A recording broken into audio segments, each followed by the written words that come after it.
Bismillahirrahmanirrahim. Assalamualaikum warahmatullahi wabarakatuh. Dan selamat pagi. Yang saya hormati Bapak Kepala Sekolah SMP Negeri 6 Galunggung.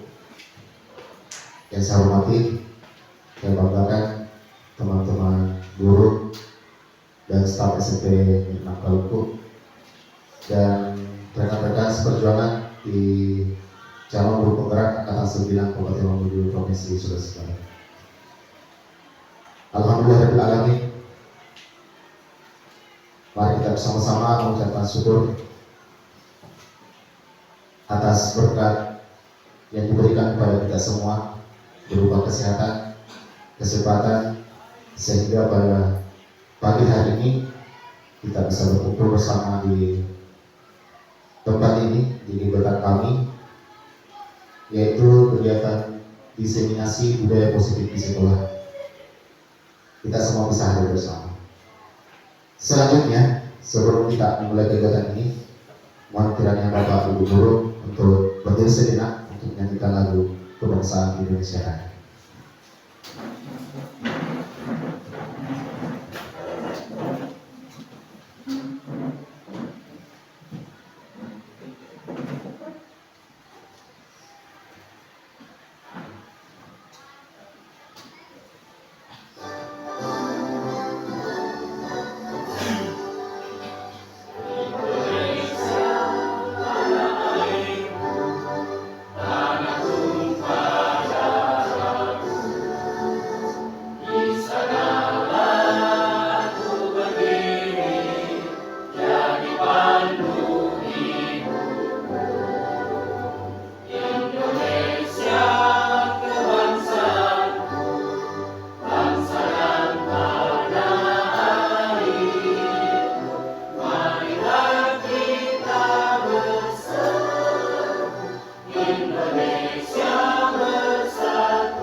Hadirin dimohon duduk kembali.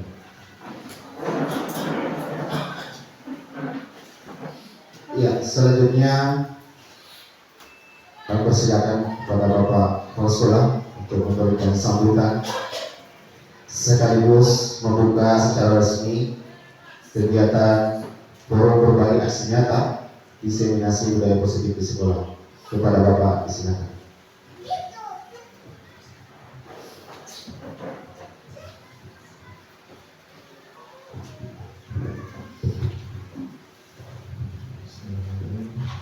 Bapak Ibu guru serta staf dan usaha yang kami hormati, Assalamualaikum warahmatullahi wabarakatuh.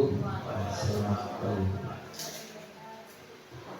Alhamdulillah kita tentunya menandakan hidup Tuhan Yang Maha Kuasa atas limpahan rahmat dan kesehatan yang diberikan kepada kita, sehingga pada pagi hari ini kita bisa dan sempat hadir guna mengikuti rangkaian daripada calon guru penggerak kita yang kali ini akan memasuki babak diseminasi budaya positif di sekolah. Jadi diseminasi budaya positif di sekolah ini intinya kurang lebih adalah memperkenalkan apa dan bagaimana budaya positif yang akan kita lakukan di sekolah nantinya yang akan dipaparkan dari ketiga calon guru penggerak guru-guru hebat kita yang ada di SMP Negeri 6 Paluku ini. Tentunya harapan kami sebagai kepala sekolah dan seluruh guru staf atau saya sepenangan Paluku bahwa apa nanti yang disampaikan oleh bapak-bapak calon guru penggerak kita bisa betul kita dengar, bisa kita utamanya adalah tujuan akhirnya aplikasikan kepada anak-anak kita. Tujuan daripada semua kegiatan ini dan seluruh rangkaian calon guru penggerak kita hingga nantinya masih tersisa 6 bulan ke depan, kurang lebih 5 bulan ke depan, nanti mereka akan bergelut dengan berbagai macam tugas, berbagai macam yang akan mereka lalui untuk bisa menyandang predikat sebagai guru penggerak. Itu yang kita harapkan. Mudah-mudahan sampai pada akhirnya nanti tetap mampu dan tetap sehat yang menjalankan semua tugas-tugas yang diberikan kepada bapak-bapak. Pada hari ini, tepatnya tanggal 26 Oktober 2023, tepat pukul 10:20, acara diseminasi budaya positif di sekolah di SMP Negeri 6 Paluku dinyatakan dibuka dengan resmi. Demikian harapan kami. Bila itu budaya. Assalamualaikum warahmatullahi wabarakatuh. Ya, baik, terima kasih Bapak atas sambutannya dan semangat untuk kami. Selanjutnya kita memasuki doa agar sekiranya kegiatan kita di sini bisa berjalan lancar. Saya pimpin, mari kita bersama-sama berdoa sesuai dengan pimpin masing-masing di depan kepala. Doa kita.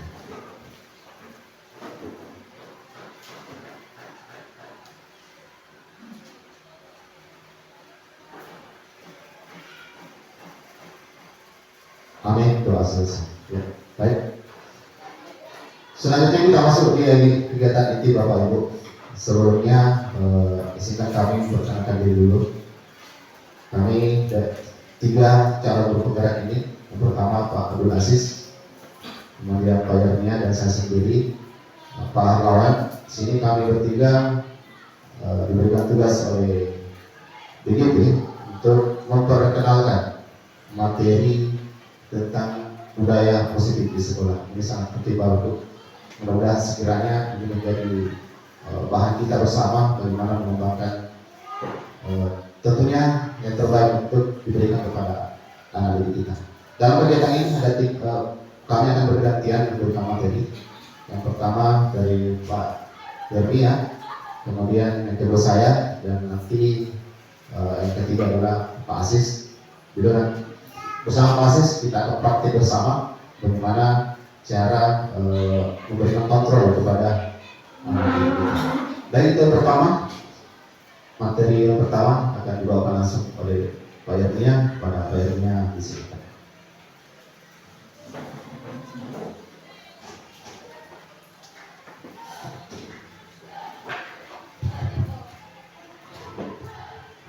Ya, baik, selamat pagi, salam sejahtera untuk kita semua. Jadi sambil mempersiapkan materi yang akan kami sampaikan, akan melanjutkan apa yang disampaikan oleh Pak Harlawan tadi, bahwa dari semua kegiatan kita hari ini itu muaranya akan ke budaya positif di sekolah. Jadi menerapkan budaya positif itu sesuai dengan apa yang kami dapat, itu akan kami bagikan ke teman-teman, dan kami berharap setelah kami menyampaikan materi ini bantu kami teman-teman guru untuk menerapkan budaya positif ini di sekolah kita. Jadi saya kira itu intinya sebelum saya menyampaikan materi ini, bahwa muara dari materi semua kegiatan kita hari ini adalah ke budaya positif di sekolah, tidak ada yang lain. Adapun lagi langkah-langkah untuk sampai ke budaya positif itu, inilah yang akan kami sampaikan. Baik.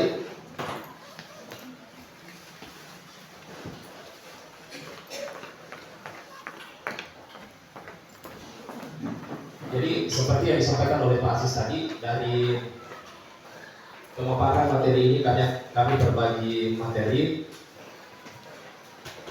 Untuk pertama saya, kemudian kedua Pak Akmal, dan akan dilanjutkan oleh rekan kami Pak Abdul Aziz.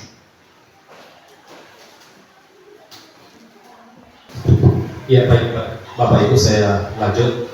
Minta maaf karena tadi ada kesalahan teknis. Tadi saya sampaikan di awal bahwa materi kami hari ini yaitu bagaimana kita menerapkan budaya positif di sekolah kita. Kalau kita melihat konsep inti budaya positif itu sendiri, ini gambarannya secara umum bahwa menerapkan budaya positif di sekolah itu perlu melakukan langkah-langkah ini. Jadi yang pertama, perubahan paradigma baru, kemudian disiplin positif, kemudian yang berikut nilai-nilai kebajikan, kemudian kebutuhan dasar manusia, kemudian motivasi perilaku manusia, posisi kontrol guru, keyakinan kelas, dan segitiga restitusi. Jadi ini sebenarnya langkah-langkah untuk menuju ke budaya positif itu. Jadi ini saya perlu sampaikan di awal supaya nanti dari setiap materi yang akan kami sampaikan itu teman-teman bisa memahami. Kemudian saya lanjut Pak. Pembelajaran dengan paradigma baru. Ini juga tidak terlepas dari profil pelajar Pancasila. Saya kira kalau berbicara tentang profil pelajar Pancasila, Bapak Ibu kita semua sudah dikasih. Ada 6 dimensi profil pelajar Pancasila. Kemudian pembelajaran dengan paradigma baru ini itu erat kaitannya dengan pembelajaran yang akan dilaksanakan dengan pembelajaran berdiferensiasi. Jadi kalau sekarang pembelajaran berdiferensiasi itu kami sementara mendalami ilmunya, materi tentang pembelajaran berdiferensiasi, tetapi setidaknya pada kesempatan ini saya menyampaikan bahwa inilah gambaran yang akan kita lakukan setelah kami selesai di guru penggerak ini. Dan ini akan kita impaskan ke teman-teman yang ada di sekolah ini. Pembelajaran dengan paradigma baru merupakan pembelajaran yang dirancang berdasarkan prinsip pembelajaran berdiferensiasi, sehingga peserta didik belajar sesuai dengan kebutuhannya berdasarkan tahap perkembangan sesuai teori psikologi modern untuk mewujudkan profil pelajar Pancasila. Jadi tadi saya sampaikan bahwa pembelajaran berdiferensiasi itu tentu tidak terlepas dari apa kita untuk mewujudkan profil pelajar Pancasila dari 6 dimensi ini: beriman, bertakwa kepada Tuhan Yang Maha dan berakhlak mulia, kemudian mandiri, bernalar kritis, berkebinekaan global, gotong royong, dan kreatif. Itu tujuan dari pembelajaran berdiferensiasi. Selanjutnya, miskonsepsi tentang teori kontrol. Jadi ada 4 bagian. Yang pertama, ilusi guru mengontrol murid. Kemudian ilusi bahwa semua penguatan positif, efektif, dan bermanfaat. Kemudian yang ketiga, ilusi bahwa kritik dan membuat rasa bersalah mampu menguatkan karakter. Kemudian ilusi bahwa orang dewasa berhak memaksa. Tentu kalau kita Bapak Ibu melihat ini, pasti ada yang bertanya apa maksudnya ini. Inilah yang saya akan jelaskan satu persatu. Saya akan mulai dari ilusi guru mengontrol murid. Kenapa? Oh ya, salah ucap ya. Bukan mengontrol. Ya. Yang pertama, ilusi guru mengontrol murid. Saya sebenarnya ingin menampilkan Bapak Ibu, tapi karena kondisi fasilitas kita yang terbatas, sehingga saya bacakan saja. Dari yang pertama tadi, ilusi guru mengontrol murid adalah sebuah konsep yang menyatakan bahwa guru tidak dapat benar-benar mengontrol perilaku murid. Guru dapat memberikan pengaruh, tetapi murid memiliki pilihan untuk mengikuti atau tidak mengikuti pengaruh tersebut. Konsep ini berdasarkan pada teori kontrol yang menyatakan bahwa perilaku manusia adalah hasil dari pilihan Manusia memiliki kemampuan untuk memilih perilakunya sendiri berdasarkan motivasi yang dimilikinya. Kemudian dalam konteks pendidikan, ilusi guru mengontrol murid dapat dilihat dari beberapa hal. Bisakah ditampilkan supaya teman-teman bisa? Jadi saya baca saja nih, teman-teman menyimak, mudah-mudahan bisa dipahami. Dalam konteks pendidikan, ilusi guru mengontrol murid dapat dilihat dari beberapa hal, antara lain. Yang pertama, guru memberikan hukuman atau konsekuensi negatif kepada murid yang perilakunya buruk. Hal ini dilakukan dengan harapan bahwa murid akan takut dan tidak mengulangi perilaku buruknya. Namun, ini yang menjadi catatan untuk kita. Dalam kenyataannya, hukuman atau konsekuensi negatif hanya akan membuat murid menjadi lebih tidak mau mengikuti aturan. Kemudian yang kedua, guru memberikan penguatan positif kepada murid yang berperilaku baik. Hal ini dilakukan dengan harapan bahwa murid akan termotivasi untuk berperilaku baik lagi. Namun, ini lagi menjadi catatan. Penguatan positif hanya akan efektif jika murid memiliki motivasi intrinsik untuk berperilaku baik. Motivasi intrinsik maksudnya Bapak Ibu, motivasi yang keluar dari dalam diri murid-murid itu sendiri. Kemudian yang ketiga, guru menggunakan kekuasaan atau otoritas untuk memaksa murid untuk mematuhi aturan. Hal ini dilakukan dengan harapan bahwa murid akan patuh karena takut dengan guru. Namun, di sini pendekatannya lagi. Pendekatan ini hanya akan menciptakan hubungan yang negatif antara guru dan murid. Lalu pertanyaannya adalah, apakah sekarang guru masih bisa menghukum? Ini yang menjadi pertanyaan kita. Dan saya kira budaya positif di sekolah kita ini sudah lumayan bagus, cukup bagus menurut saya. Sisa kita mau memperbaiki yang kurang, kemudian meningkatkan yang sudah baik. Itu. Untuk mengatasi ilusi guru mengontrol murid, guru perlu menerapkan pendekatan disiplin positif. Disiplin positif adalah pendekatan disiplin yang berfokus pada pengembangan motivasi intrinsik. Tadi yang saya bilang motivasi yang ada di dalam diri murid atau siswa itu sendiri. Contoh misalnya kedisiplinan, kejujuran, kemandirian, itu semua motivasi-motivasi intrinsik yang ada di dalam diri murid. Inilah yang akan kita tumbuhkan secara bersama. Kemudian itu yang pertama. Kemudian yang kedua, ilusi bahwa semua penguatan positif, efektif dan bermanfaat. Yang dibawa Bapak Ibu, ilusi bahwa semua penguatan positif, efektif dan bermanfaat adalah sebuah konsep yang menyatakan bahwa penguatan positif selalu dapat meningkatkan motivasi dan perilaku yang diinginkan. Nah, kemudian berikut adalah beberapa contoh ilusi bahwa semua penguatan positif, efektif dan bermanfaat. Ini sebenarnya bagus kalau saya tampilkan supaya kita lihat di mana kalimat-kalimat penekanan dari hal bagian kedua ini. Yang pertama, penekanannya Bapak Ibu ya. Guru memberikan pujian kepada murid yang berperilaku baik. Saya kira ini kan juga yang selama ini kita lakukan.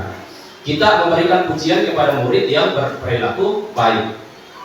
Tetapi pujian tersebut tidak spesifik dan tidak bermakna. Pujian yang tidak berspesifik dan tidak bermakna tidak akan efektif untuk memotivasi murid untuk berperilaku baik. Itu timbal baliknya. Jadi saya akan selalu saya akan menyampaikan kalimat-kalimat yang penguatan positif lalu timbal baliknya. Kalau tadi pertama guru memberikan pujian kepada murid yang berperilaku baik, kemudian kalimat selanjutnya itu timbal balik dari itu. Kemudian yang kedua, guru memberikan hadiah kepada murid yang berperilaku baik. Itu motivasi penguatan positif. Kemudian dilanjutkan timbal baliknya, tetapi hadiah tersebut tidak relevan dengan minat murid. Hadiah yang tidak relevan dengan minat murid tidak akan efektif untuk memotivasi murid untuk berperilaku baik. Kalau mungkin bahasa sederhananya, siswa butuh A, tapi kita kasih B atau C. Itu. Jadi kalau kita kasih hadiah siswa yang tidak sesuai dengan kebutuhannya, itu yang dimaksud di poin kedua ini. Kemudian yang ketiga, guru memberikan pengakuan kepada murid yang berperilaku baik. Ini kan juga yang sering kita lakukan, toh? Kita memberikan pengakuan kepada murid yang berperilaku baik. Kalau timbal balik dari itu adalah, tetapi pengakuan tersebut tidak disampaikan dengan tulus. Pengakuan yang tidak disampaikan dengan tulus tidak akan efektif untuk memotivasi murid untuk berperilaku baik. Selanjutnya, untuk mengatasi ilusi bahwa semua penguatan positif efektif dan bermanfaat, guru perlu memahami faktor-faktor yang mempengaruhi efektivitas pengaruh positif. Dengan memahami faktor-faktor tersebut, guru dapat menerapkan penguatan positif secara lebih efektif. Ada langkah-langkahnya. Ada beberapa faktor yang dapat mempengaruhi efektivitas penguatan positif. Antara lain yang pertama, jenis penguatan positif itu sendiri. Jenis penguatan positif yang bermakna dan relevan dengan minat murid akan lebih efektif daripada penguatan positif yang tidak bermakna atau tidak relevan. Kemudian yang kedua, kualitas hubungan antara guru dan murid. Hubungan yang positif antara guru dan murid akan membuat penguatan positif lebih efektif. Kemudian yang ketiga, karakteristik murid. Murid yang memiliki motivasi intrinsik yang tinggi akan lebih mudah termotivasi oleh penguatan positif. Ini juga kan pasti Bapak Ibu kita semua alami selama kita menjadi guru, bahwa kadang murid memiliki motivasi intrinsik yang tinggi, itu akan lebih mudah termotivasi oleh guru akan lebih mudah mengarahkan, mungkin bahasanya seperti itu. Kemudian selanjutnya berikut adalah beberapa tips untuk menerapkan penguatan positif yang efektif. Ini tipsnya yang kami coba tawarkan, mudah-mudahan ini bisa kita implementasikan bersama. Yang pertama, gunakan penguatan positif yang bermakna dan relevan dengan minat murid. Kemudian yang kedua, bangun hubungan yang positif dengan murid. Kemudian yang ketiga, pertimbangkan karakteristik murid. Dan keempat, gunakan penguatan positif secara konsisten. Ini barangkali yang agak susah, tapi sebenarnya bukan tidak bisa kita lakukan, bisa. Tapi kadang-kadang kita tidak konsisten menggunakan penguatan positif itu sendiri, sehingga kita kadang merasa bahwa kenapa kemarin siswa ini mendengar pada saat saya tegur, saya peringati, sekarang tidak lagi. Itu karena mungkin penguatan positif yang kita lakukan secara tidak konsisten. Dengan menerapkan tips-tips tersebut, guru dapat membantu murid untuk mengembangkan motivasi intrinsik dan berperilaku baik secara mandiri. Kemudian yang ketiga, ilusi bahwa kritik dan membuat rasa bersalah mampu menguatkan karakter. Kalau membuat rasa bersalah ini, itu akan lebih dikuatkan di materi terakhir nanti yang akan disampaikan oleh Pak Abdul Aziz di segitiga restitusi. Ilusi bahwa kritik dan membuat rasa bersalah mampu menguatkan karakter adalah sebuah konsep yang menyatakan bahwa kritik dan rasa bersalah dapat membantu seseorang untuk belajar dari kesalahannya dan menjadi pribadi yang lebih baik. Konsep ini didasarkan pada teori belajar sosial yang menyatakan bahwa perilaku manusia dipengaruhi oleh faktor-faktor internal dan eksternal.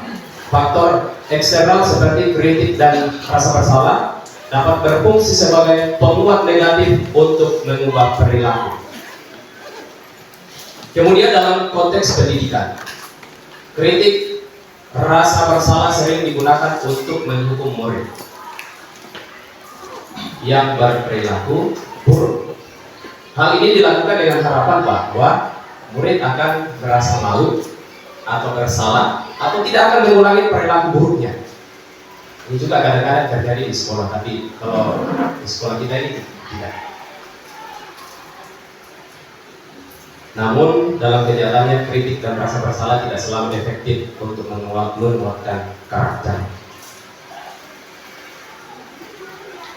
Ada beberapa alasan mengapa kritik dan rasa bersalah tidak efektif. Yang pertama, kritik dan rasa bersalah tidak menurunkan kritik dan rasa bersalah dapat menurunkan harga diri dan motivasi. Murid yang sering dikritik atau merasa bersalah akan cenderung memiliki harga diri yang rendah dan motivasi yang rendah. Kemudian yang kedua, kritik dan rasa bersalah dapat mendorong perilaku defensif. Murid yang sering dikritik atau merasa bersalah akan cenderung membela diri dan tidak mau menerima kritik. Kemudian yang ketiga, kritik dan rasa bersalah tidak mengajarkan keterampilan yang diperlukan untuk mengubah perilaku. Murid yang hanya dikritik atau merasa bersalah tidak akan belajar keterampilan yang diperlukan untuk mengubah perilakunya.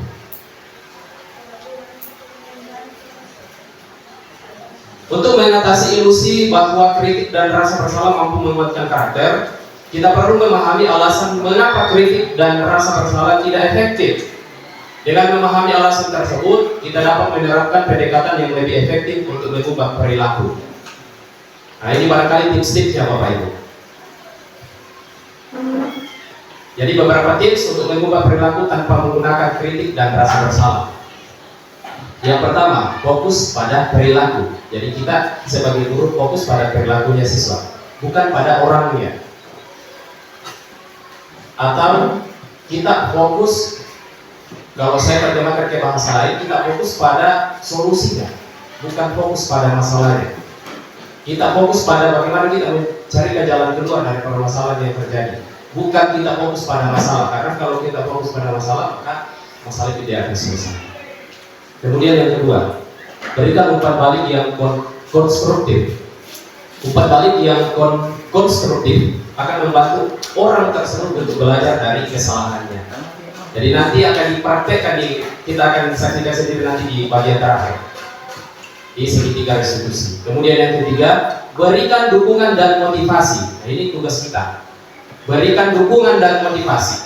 Orang yang merasa didukung dan termotivasi akan lebih mudah untuk mengubah perilakunya. Kira-kira pasti kita setuju semua dengan kalimat ini. Orang yang merasa didukung dan termotivasi akan lebih mudah untuk mengubah perilakunya. Dengan menerapkan tips-tips tersebut, kita dapat membantu seseorang untuk belajar dari kesalahannya dan menjadi pribadi yang lebih baik tanpa harus menggunakan kritik dan rasa bersalah. Kemudian yang terakhir, ilusi bahwa orang dewasa berhak memaksa. Ilusi bahwa orang dewasa berhak memaksa adalah sebuah konsep yang menyatakan bahwa orang dewasa memiliki hak untuk memaksa orang lain, terutama anak-anak, untuk mengikuti perintahnya. Konsep ini didasarkan pada gagasan bahwa orang dewasa lebih tahu dan lebih berpengalaman daripada anak-anak, sehingga orang dewasa berhak untuk membuat keputusan atas nama anak-anak. Nah, bagaimana dalam konteks pendidikan? Ilusi bahwa orang dewasa berhak memaksa sering terlihat dalam bentuk hukuman dan konsekuensi negatif. Guru sering menggunakan hukuman dan konsekuensi negatif untuk memaksa murid untuk mengikuti aturan dan mematuhi perintahnya. Namun, dalam kenyataannya, orang dewasa tidak memiliki hak untuk memaksa orang lain. Setiap orang memiliki hak untuk menentukan pilihannya sendiri, termasuk siapa? Termasuk anak-anak.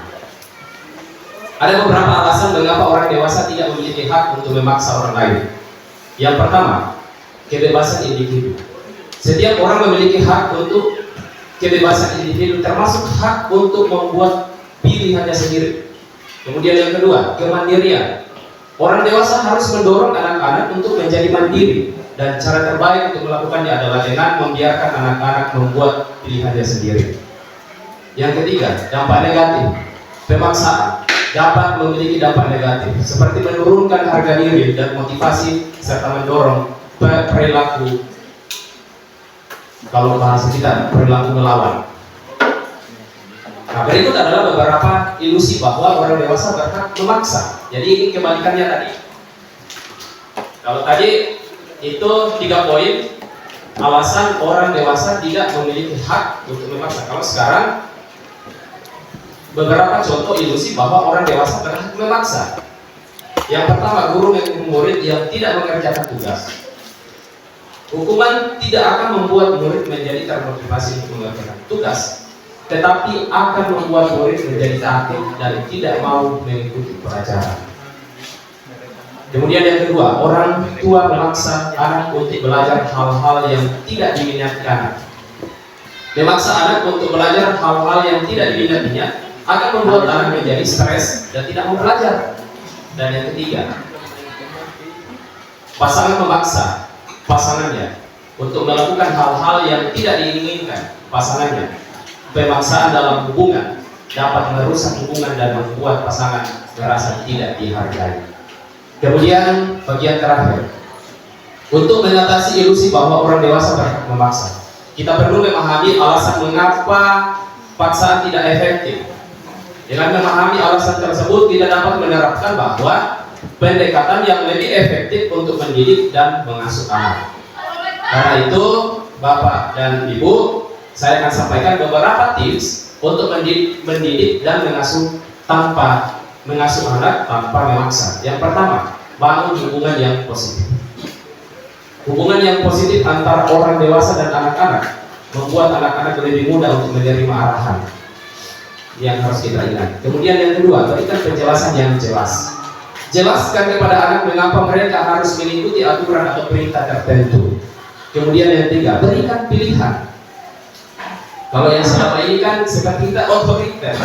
Jadi apa mau kita itu yang harus jadi. Nah, ini barangkali budaya yang ini harus terkikis. Bukan saya bilang itu harus berubah, tapi setidaknya harus terkikis bahwa kita kasih kesempatan ke mereka untuk berikan pilihan. Berikan anak pilihan untuk membuat keputusannya sendiri. Kemudian hindari hukuman. Hukuman dapat memiliki dampak negatif, sehingga sebaiknya dihindari. Dengan menerapkan tips-tips tersebut, kita dapat mendidik dan mengasuh anak tanpa memaksa dan membantu mereka untuk menjadi individu yang mandiri dan tentu bertanggung jawab. Kemudian bisa lanjutkan Pak? Mengubah paradigma stimulus respon menjadi pendekatan teori kontrol. Ini ada hubungannya dengan yang saya jelaskan tadi. Kalau bicara stimulus respon Bapak Ibu, realitas atau kebutuhan kita sama. Tapi kalau dia bicara teori kontrol, realitas kebutuhan kita berbeda. Dan selanjutnya, semua orang melihat hal yang sama. Di teori kontrol, setiap orang memiliki gambaran berbeda. Kemudian selanjutnya kita mencoba mengubah orang agar berpandangan sama dengan kita. Kalau di teori kontrol, kita berusaha memahami pandangan orang lain tentang dunia. Selanjutnya, perilaku buruk dilihat sebagai satu kesalahan. Teori kontrol, semua perilaku memiliki tujuan. Yang berikut, orang lain bisa mengontrol saya. Teori kontrol, hanya Anda yang bisa mengontrol diri Anda. Kemudian saya bisa mengontrol orang lain. Kalau di stimulus respon, kalau di teori kontrol Anda tidak bisa mengontrol orang lain. Selanjutnya, pemaksaan ada pada saat rujukan gagal. Kemudian di teori kontrol, kolaborasi dan konsensus menciptakan pilihan-pilihan baru. Yang terakhir, model berpikir menang atau kalah. Kalau teori kontrol, model berpikir menang-menang. Selanjutnya, ini mungkin terakhir materi dari saya tentang masih ada setelah ini. Disiplin positif. Disiplin positif ini berasal dari kata apa ini ya? Disiplina, yang artinya belajar. Disiplin, yang artinya belajar. Disiplin mengacu pada disiplin diri yang memiliki tanggung jawab terhadap apa yang dilakukannya berdasarkan nilai-nilai yang diyakininya. Disiplin positif merupakan salah satu cara penerapan disiplin yang bertujuan untuk menumbuhkan kesadaran serta memberdayakan peserta didik tanpa imbalan, penghargaan atau reward, ancaman atau hukuman. Sebagai pendidik, tujuan kita adalah menciptakan peserta didik yang memiliki disiplin diri sehingga mereka berperilaku mengacu pada nilai-nilai kebajikan universal dan memiliki motivasi intrinsik dalam perubahan perilaku ke arah yang lebih baik. Nanti kita akan lihat nilai-nilai kebajikan kebajikan universalnya. Tapi bisa dilanjut, Pak, kalau waktu saya masih ada. Oh iya masih. Ini nilai-nilai kebajikan tadi disinggung di awal. Nilai-nilai kebajikan universal. Nilai-nilai kebajikan adalah sifat-sifat positif manusia yang merupakan tujuan mulia yang ingin dicapai setiap individu.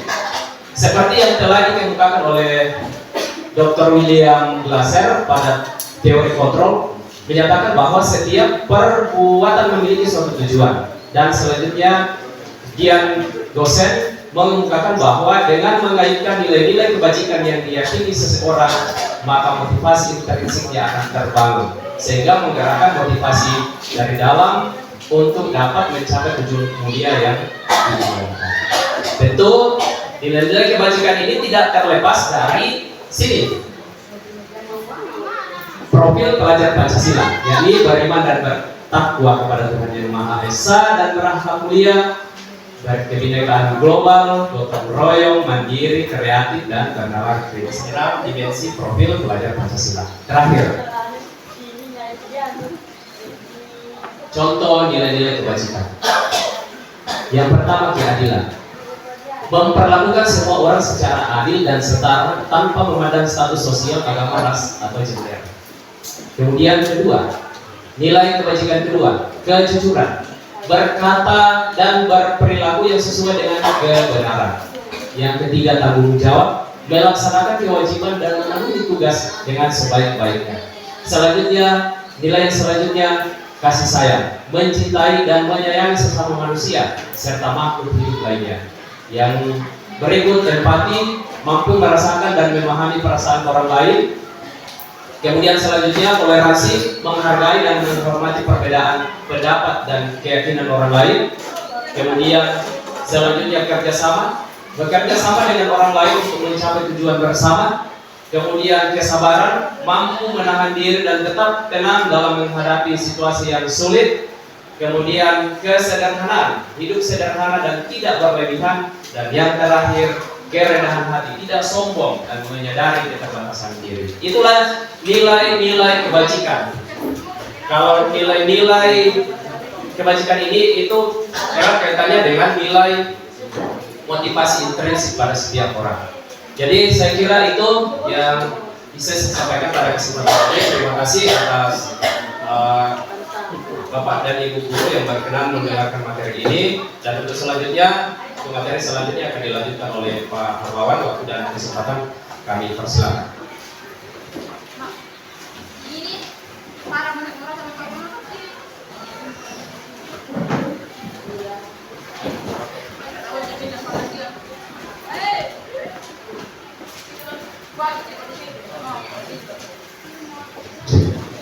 Ya, bismillahirrahmanirrahim. Assalamualaikum warahmatullahi wabarakatuh. Selamat pagi, masih semangat? Alhamdulillah. Iya. Baik, Bapak Ibu, tadi kita sudah menyimak bersama pemaparan dari PRB ya. Yang pertama tadi tentang paradigma, kemudian kedua adalah disiplin positif, kemudian yang tadi itu adalah kebajikan. Nah, ini semua berkaitan semua, mulai dari disiplin positif. Tidak bisa disiplin positif ini berjalan kalau nilai-nilai kebajikan tidak kita paham. Tadi sudah dipaparkan tadi, nilai kebajikan itu ini harus kita terapkan di sekolah. Maka bukan cuma di sekolah, bahkan dimanapun kita berada, ini menjadi sebuah tantangan untuk kita. Nilai kebajikan tadi seperti tanggung jawab dan seterusnya. Muaranya adalah profil pelajar Pancasila. Ya, selanjutnya, ya, sebelum ini materi saya, kebutuhan dasar manusia. Sebelum kita memberikan sesuatu kepada murid kita, itu murid kita ada semua kebutuhannya. Harus kita tahu kebutuhan dasar mereka. Nah, menurut Dr. William Glasser, ada ini kebutuhan dasar manusia adalah segala sesuatu yang kita lakukan untuk mendapatkan apa yang kita inginkan. Seluruh tindakan yang kita lakukan memiliki tujuan tertentu, dan semua usaha terbaik yang kita lakukan adalah dalam rangka agar kebutuhan dasar kita terpenuhi. dengan baik. Ada 5 kebutuhan dasar kita, bisa dilihat seperti itu. Ini 5 dasar kebutuhan dasar. Bukan cuma anak didik kita, tetapi kita juga. Tetapi sebelum kita melakukan segala sesuatu kepada murid kita tentang proses belajar mereka, kita harus tahu dulu kebutuhan dasar manusia itu seperti apa. Yang pertama adalah bertahan hidup. Yang bagaimana bertahan hidup itu? Bertahan hidup itu adalah ini sudah menjadi sebuah kewajiban dimiliki anak-anak. Anak-anak barangkali tidak bisa belajar. Kalau belum makan, kalau ada sesuatu di dalam barangkali lesu, mungkin barangkali dia belum sarapan tadi pagi, sehingga pada saat proses belajar mengantuk apa dan sebagainya. Maka kita harus tahu itu. Bertahan kepada siswa. Ini sebagai kita sebagai kebutuhan dasar ini pertama yang harus kita tahu kita sebagai guru. Kemudian yang kedua adalah kasih sayang. Kasih sayang ini yang sampai Nabi Nabi ini sesuatu aplikasi. Ya, semua di kelas kita berhak mendapatkan kasih sayang itu dari kita sebagai seorang guru. Yang nakal sekalipun harus mendapatkan rasa itu dari kita sebagai seorang guru. Yang sampai membedakan, ini anak sering bolos, ini anak tidak masuk belajar di kelas, ini anak kalau jangan dedikasi, jangan dedikasi ini. Ini salah, bro. Teori, dan teori ini menjadi bahan kita sebagai guru. Ya. Siswa nakal, siswa pendiam, siswa yang sabar harus punya rasa yang sama dari kita sebagai seorang guru. Ini, yaitu kasih sayang. Karena tidak bisa terlaksana, tidak tersampai semua apa yang kita berikan kepada siswa kita ketika rasa sayang dihina dari kita, atau hanya beberapa orang saja yang merasa. Maka dari itu sebagai guru harus dipunyai, harus kita pahami kebutuhan dasarnya manusia. Siapa tidak mau jadi sayang? Pasti orangnya anak-anak sekali butuh, mereka butuh perhatian. Pasti itu. Jangan tidak diberikan perhatian karena kalau. Nah, kita sebagai guru harus paham kita di situ. Jangan sampai dilalai karena hanya soal perhatian kepada siswa. Kemudian yang selanjutnya adalah penguasaan.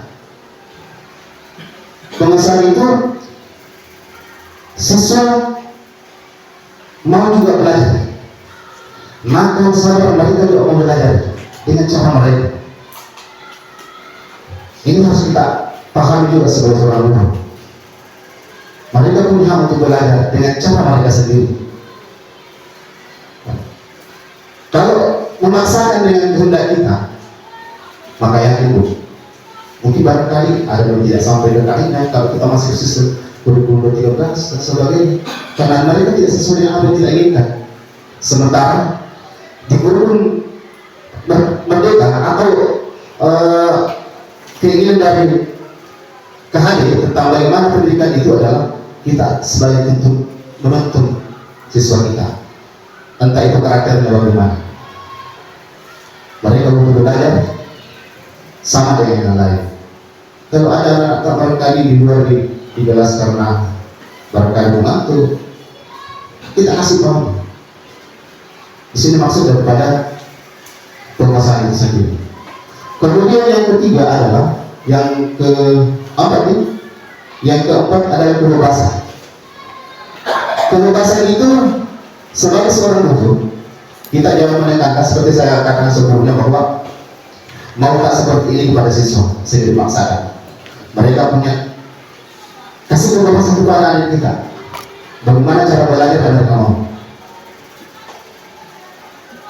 Ya, kasih kebebasan mereka.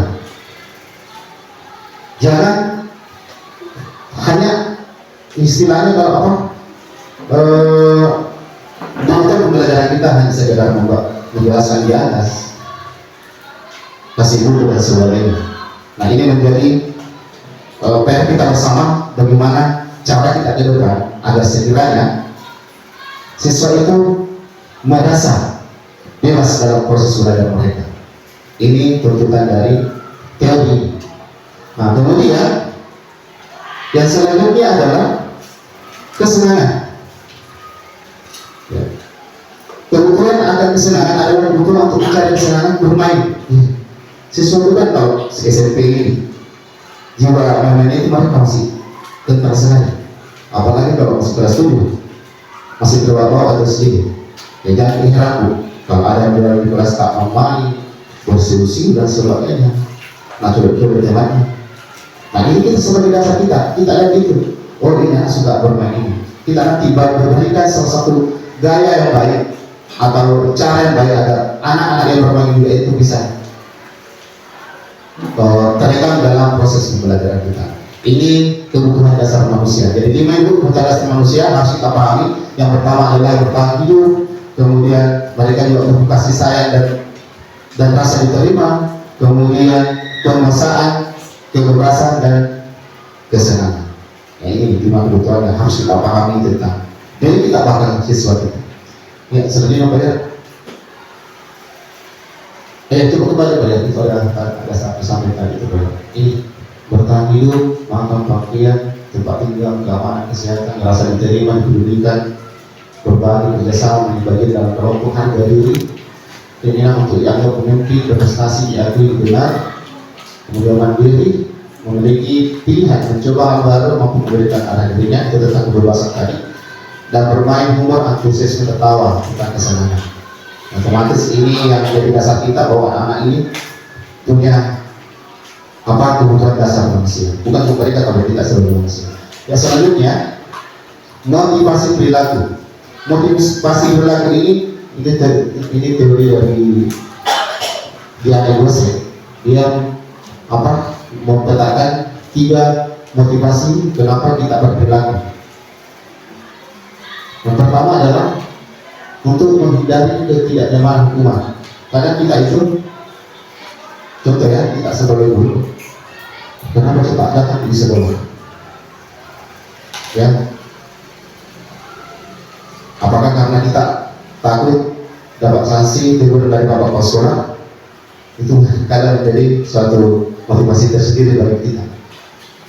Nah, apakah kita takut ditegur atau dicap jelek oleh bapak kepala sekolah sehingga kita datang cepat ke sekolah? Itu barangkali yang pertama motivasinya itu.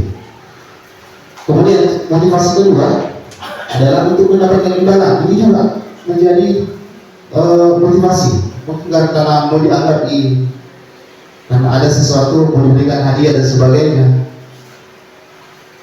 dipuji-puji atau uang, terus itu coba datang ke sekolah mengikuti apa. Nah ini motivasi, teori motivasi dari Indonesia. Dan yang ketiga adalah untuk menjadi orang yang mereka inginkan, yang menghargai diri sendiri dengan nilai-nilai yang percaya. Ini barangkali contoh seperti diri kita mau mengembangkan diri. Kenapa saya mengikuti pelatihan webinar dan lainnya? Karena tentu keinginan kita, motivasinya adalah untuk mengembangkan diri.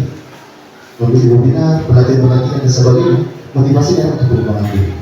Nah ini 3 motivasi yang harus kita pahami. Dan 3 motivasi ini sudah pasti ada di diri siswa kita. Kenapa mereka rajin belajar? Kenapa mereka dekat terus sama kita? Apa maunya? Ini kita pahami motivasi peserta didik kita. Apakah untuk menghindari hukuman? Apa supaya bagus nilainya? Atau mau mendapatkan hadiah? Biasanya juga itu. Ini juga kadang saya kasih kalau misalnya siswa paling banyak ke atas, tanpa tidak sadar itu masuk kelas ada ngomong. Jangan sampai karena itu siswa kita termotivasi karena itu.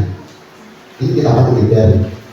Apakah untuk menjadi mereka inginkan atau menghargai diri? Ya, karena mereka ingin supaya kembang dirinya. Itu yang ketiga. 3 motivasi ini yang harus kita pahami, yang sudah pasti dimiliki oleh siswa kita.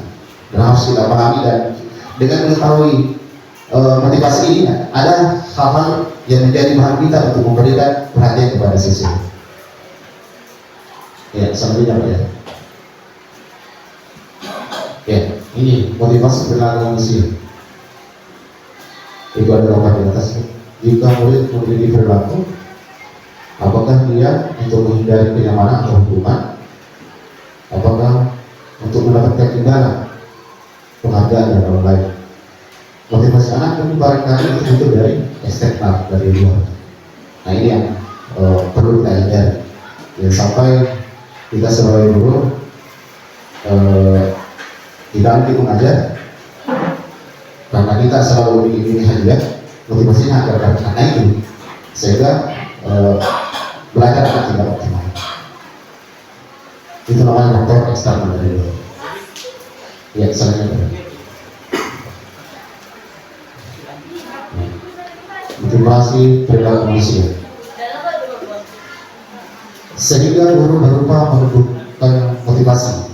Bagaimana kalau motivasi benar? Saya benar.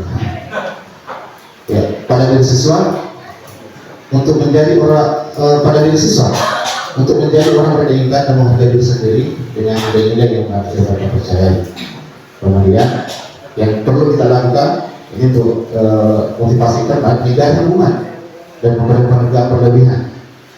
Ya, ini barangkali bisa perhatian bersama bahwa Tuhan jauh kasih perhatian ke siswa dengan pemberian hadiah berlebihan. Hindari hubungan pemberian hadiah berlebihan agar meminimalisir motivasi eksternal dalam diri murid. Jadi yang kita buatkan di sini adalah bagaimana membangun motivasi intrinsik siswa, bukan dari luar kita sebagai guru. Ya, lanjut. Ya, mungkin lanjut juga. Ini bagian dari Pak Asisi. Iya, 5 posisi kontrol. Ada 5 posisi teknis sebagai guru. Kira-kira ada 5 posisi tadi ini tidak sebagai guru. Ya, sebelum sampai ke sana ada video yang saya tampilkan, Pak. Ya, ada video kita nanti seminar videonya tersebut di belum tadi kita matikan. Nah. Coba.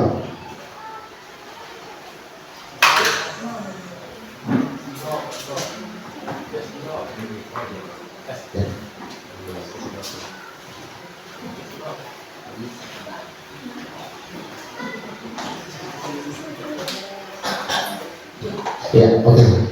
Sebelum sampai ke sana ada video yang sama tampilkan. Kita sama-sama berefleksi diri kita masing-masing. Kira-kira kita ada di posisi mana?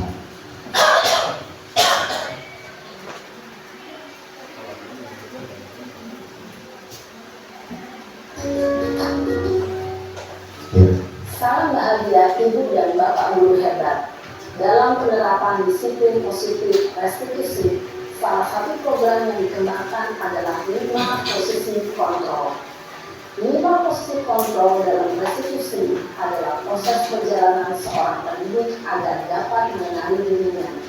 Pada video kali ini, kita akan membahas tentang 5 posisi kontrol yang dikembangkan oleh Daniel Joseph dan contoh penerapannya.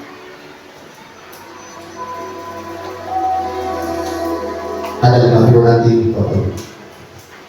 5 posisi kontrol itu adalah 1. Posisi penghukum. 2. Posisi pembuat merasa bersalah. 3. Posisi teman. 4. Posisi pemantau atau monitor. Dan 5. Posisi manajer.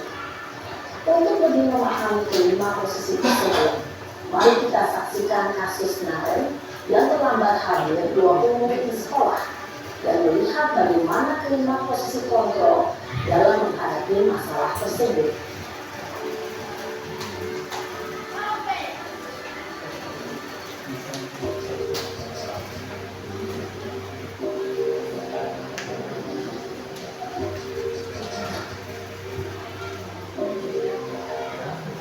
Naren, sini kamu.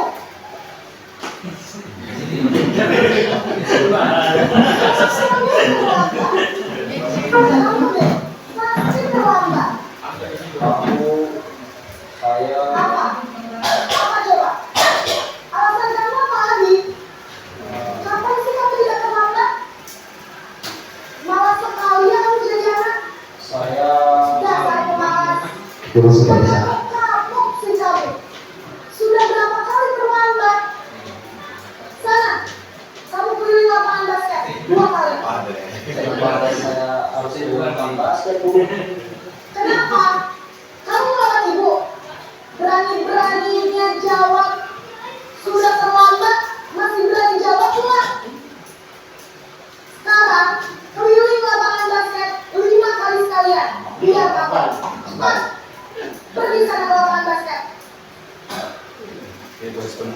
Posisi pemukul biasanya berbicara dengan nada tinggi, menghardik, menunjuk-nunjuk, menyakiti, dan menyindir. Hukuman bisa berupa fisik maupun psikis. Ibu dan bapak guru hebat. Dampak yang terjadi pada murid ketika guru berada pada posisi pemukul adalah murid cenderung akan memberontak, bahkan menyimpan dendam.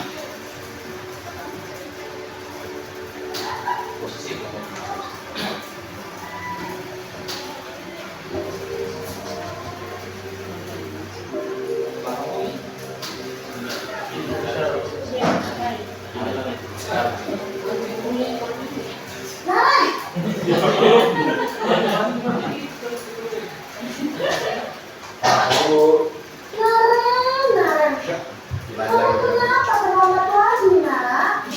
Ya Tuhan, Naren, kamu senang ya bikin ibu susah ya?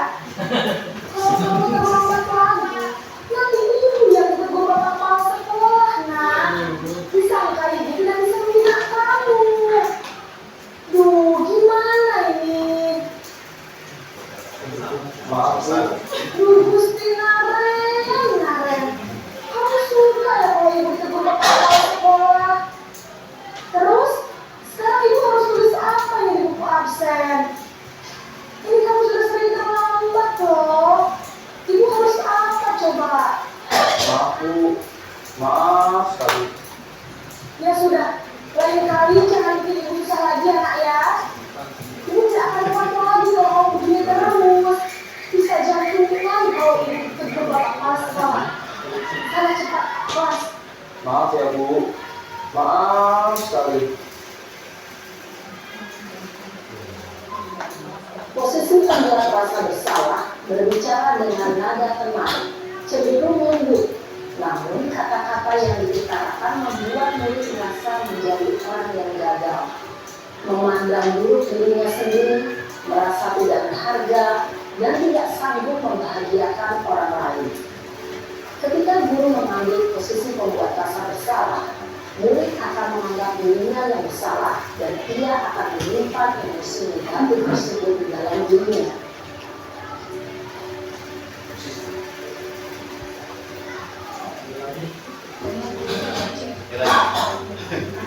Posisinya lagi. Suara besar.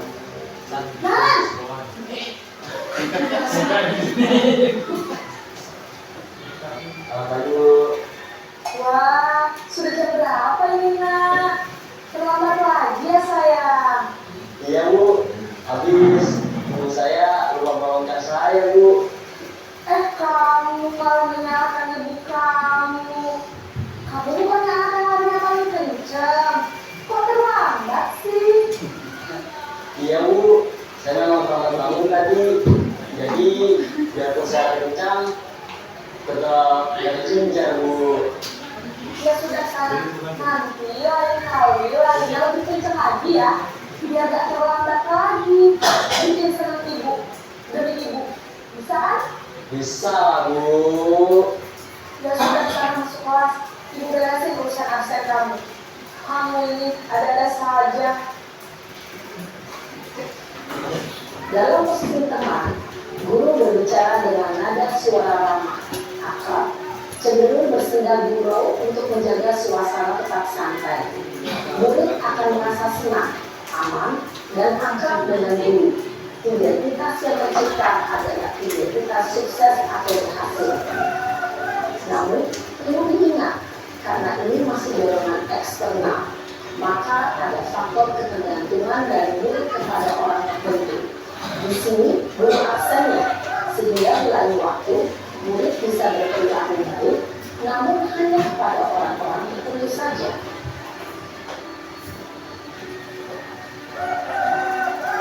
Posisi komando.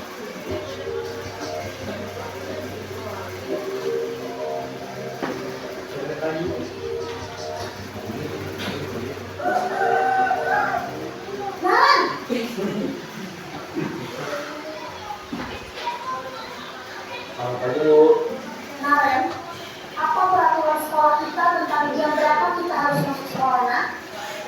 Kita harus di sekolah jam 7 Bu. Iya betul, sekarang sudah jam 7.20. Naren sudah tahu konsekuensinya jika terlambat hadir. Lalu saya harus tinggal kelas pas jam istirahat selama 20 menit. Iya benar, konsekuensinya demikian. Jadi nanti jam 9.30 pas istirahat, kamu harus tinggal di kelas, kerjakan tugas tambahan untuk ketertinggalan kamu, ya. Baik Bu. Posisi pemantau menandakan penghitungan atau data untuk mengontrol guru. Guru mengarahkan murid berdasarkan peraturan dan konsekuensi. Seorang pemantau menunjukkan bahasa tubuh dan ekspresi wajah yang datar dan cenderung formal. Ya, terakhir posisi mengajar.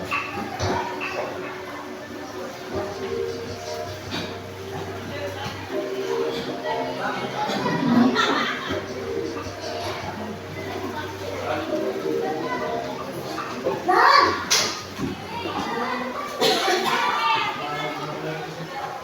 Selamat pagi Bu. selamat pagi Naren. Saya terlambat. Ya, sekolah masuknya jam 7, sekarang sudah jam 7.20. Jadi sekarang bagaimana ya Naren? Maaf Bu, saya lupa setelah saya semalam. Baiklah, menurut kamu, keyakinan sekolah yang mana yang perlu kamu tingkatkan? Menghargai diri sendiri dan orang pun tidak Bu. Apakah Naren meyakini prinsip saling menghormati tersebut? Iya Bu, saya meyakininya. Apakah Naren bersedia memperbaiki masalah keterlambatan ini? Bersedia Bu. Bagaimana kamu akan memperbaiki masalah keterlambatan ini? Saya akan coba untuk tidak lupa menyetel alarm saya Bu. Baik, kalau Naren mau alam di rumah, ada orang yang kira-kira bisa bantu mengingatkan tidak? Ada Bu, kakak saya, Kak Emma. Ada lagi selain KM? Selain Kak Emma, ada ibu saya. Baik, jadi yang mengingatkan Naren adalah Kak Emma dan ibu kamu ya. Kira-kira akan mulai alarm kapan ya Naren? Setelah pulang sekolah, akan segera saya lakukan. Baik, jadi Naren akan setel alarm untuk bangun besok pagi dan akan diingatkan oleh kakak dan Naren ya. Ada lagi yang mungkin perlu dilakukan Naren agar tidak terlambat lagi. Tidak ada Bu. Baik Naren, terima kasih untuk kerjasama kamu. Sekarang kamu boleh kembali ke kelas belajar. Baik Bu, terima kasih.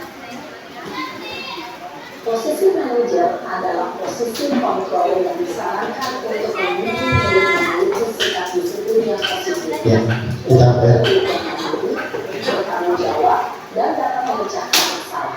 kita Tujuan dari posisi ini Satu. adalah agar murid dapat merefleksi atas tindakannya.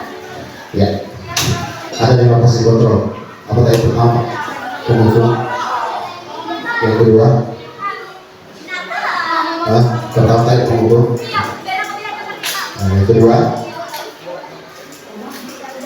kayak gitu tadi. Ya.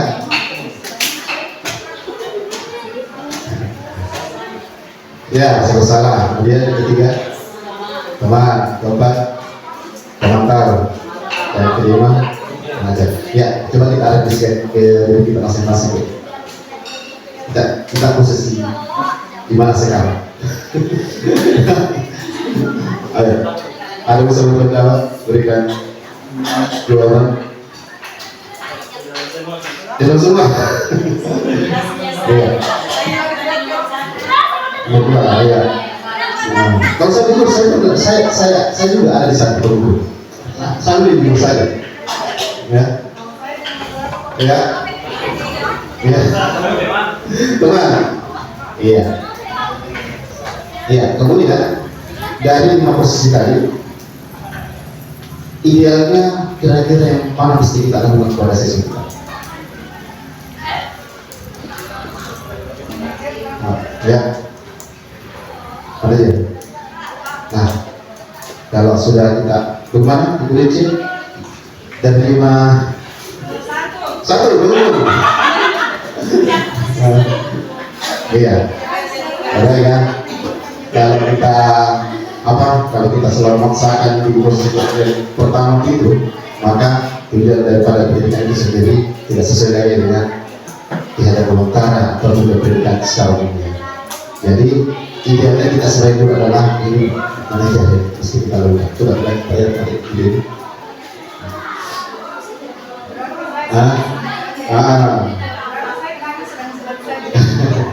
Itu dia yang kita teman juga masalah. Tapi gue yang pertama kali ini kita perlu hindari. Yang pertama kali adalah penghubung, yang kedua adalah masalah. Nah, tiga ini, tapi kalau bisa kita berupaya semaksimal mungkin sebagai guru kita selalu berusaha harus ada di posisi manajer. Nah, nanti prakteknya bagaimana bersama Pak Asis. Nah, jadi itu tadi coba dilihat tadi Pak. Guru akan terus memberikan pertanyaan-pertanyaan sehingga membuatnya dapat belajar dari kesalahannya dan mencari sebuah solusi untuk menyelesaikan. Ibu dan Bapak Guru hebat setelah mengamati adegan kelima posisi kontrol tadi, kira-kira posisi mana yang harus dilihat? Posisi mana yang dapat menunjang motivasi intensif murid? Ya, tentu posisi manajer. Posisi ini memang posisi ideal yang perlu dituju setiap pendidik.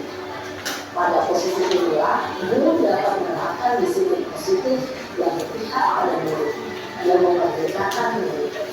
Perjalanan seorang pendidik tentunya tidak mudah untuk sampai pada posisi seorang manajer. Nah, tujuannya adalah jadi penciptaan kegiatan merdeka dan bertanggung jawab. Semoga penggambaran Ya, demikian tadi 5 posisi kontrol ini yang harus kita paham sebagai seorang pendidik, sebagai guru di sekolah.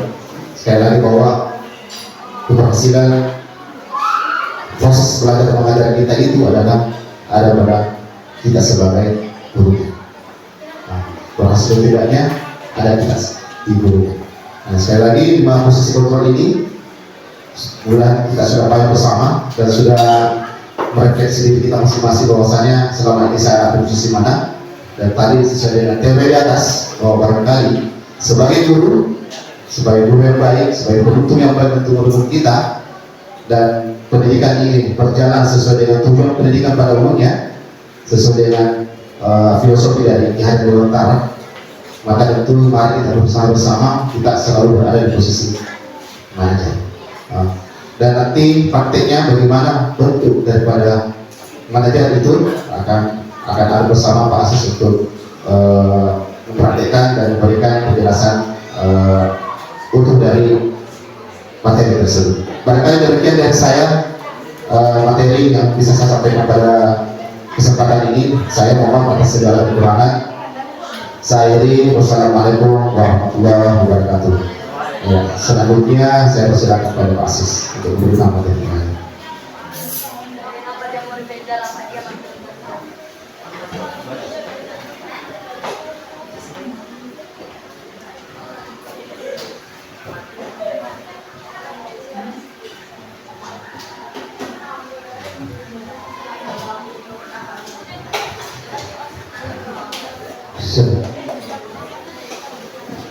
Yes. Oke, Pak. Terima kasih untuk kedua teman guru kita yaitu Pak Yoni yang pertama, kemudian yang kedua adalah Pak Hermawan dan saya sendiri Abdul Aziz. Oke. Materi yang terakhir adalah materi yang saya akan bawakan adalah segitiga restitusi dan keyakinan kelas. Oke. Pertama-tama saya mau menyampaikan dulu bahwa untuk materi ini kami ketiga ini bukan semata-mata untuk menggurui, ya. Nah, kami di sini adalah sekedar ingin berbagi ilmu apa yang kami terima dari kegiatan kami di CBP ini, ya. sebelum saya masuk di materi saya, mungkin bisa di-refresh dulu barangkali Bapak Ibu. Bisa ya? Oke, boleh? Boleh berdiri dulu? Iya, boleh saja boleh. Nah, iya. Nah, oke. Kasih longgar-longgar supaya agak enak kalau kita kasih longgar. Kenapa? Ya, agak kasih keluar sedikit, ya kasih longgar-longgar ya. Nah, oke, ya dilonggarkan supaya enak.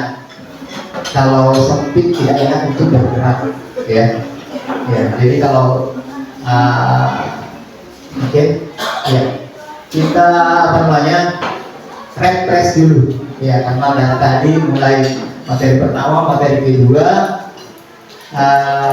dulu dan mungkin masih ada yang mengantuk, ya. Ya, Bapak Ibu, di sini saya mau refresh dulu. Mungkin masih ingat ya, kalian ada nanya itu lagu TK, ya. Tangan ke atas, kalau menggapai bintang ya, kalau tangan ke atas menggapai bintang, burung yang terbang, ikan berenang, tangan di dada. Apa lagi kalau tangan di dada? Bertepuk tangan. Oke? Iya. Nah, kita menyanyi lagu TK saja dulu ya. Iya, lagu TK dulu. Sebentar kita ganti dengan lagu orang tua. Iya. 1, 2, mulai. Tangan ke atas menggapai bintang, tangan ke samping burung yang terbang, tangan ke depan, tangan di dada bertepuk tangan. Oke, itu baru permulaan. Iya, masih ada. Iya. Karena masih tangan ke atas menggapai bintang, tangan ke samping, ya burung terbang, tangan ke depan ikan berenang. Oke, nanti itu tangan di dada baru bertepuk tangan semua. Oke, kita coba dulu satu kali untuk lagu TK-nya. Bapak Ibu supaya tidak mengantuk, bernyanyi semua ya. Oke, 1, 2, mulai. Tangan ke atas menggapai bintang, tangan ke samping burung yang terbang, tangan ke depan ikan berenang, tangan di dada bertepuk tangan. Oke, kita ganti lagu TK-nya menjadi lagu orang dewasa. Tangan ke atas menggapai mimpi, tangan ke samping merangkul teman, tangan ke depan fokus tujuan, tangan di dada bertepuk tangan. Oke, boleh? Kalau di atas menggapai bintang, kalau menggapai impian, tangan ke samping merangkul teman, tangan ke depan fokus tujuan, kemudian tangan di dada bertepuk tangan. Oke, iya, boleh? Oke, ya oke. 1, 2, mulai. Tangan ke atas menggapai mimpi, tangan ke samping merangkul teman, tangan ke depan fokus tujuan, tangan di dada bertepuk tangan. Oke, silakan kembali. Ya, jadi bukan cuma anak TK yang bisa bernyanyi, kami juga bisa bernyanyi. Ya. Nah, sekarang kita masuk di keyakinan kelas.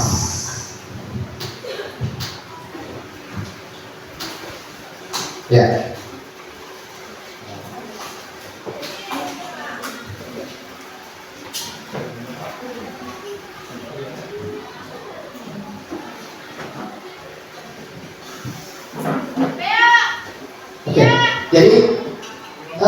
kita akan masuk keyakinan kelas.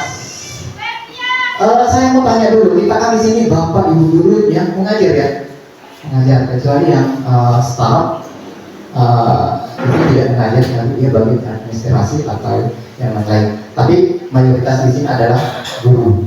Nah, mengapa keyakinan kelas bukan peraturan kelas? Ya, mengapa keyakinan kelas? Kan kalau bapak ibu guru kalau masih mengajar biasanya disampaikan sama anak menggunakan keyakinan kelas atau peraturan kelas atau kesepakatan kelas. Kesepakatan yang lain peraturan.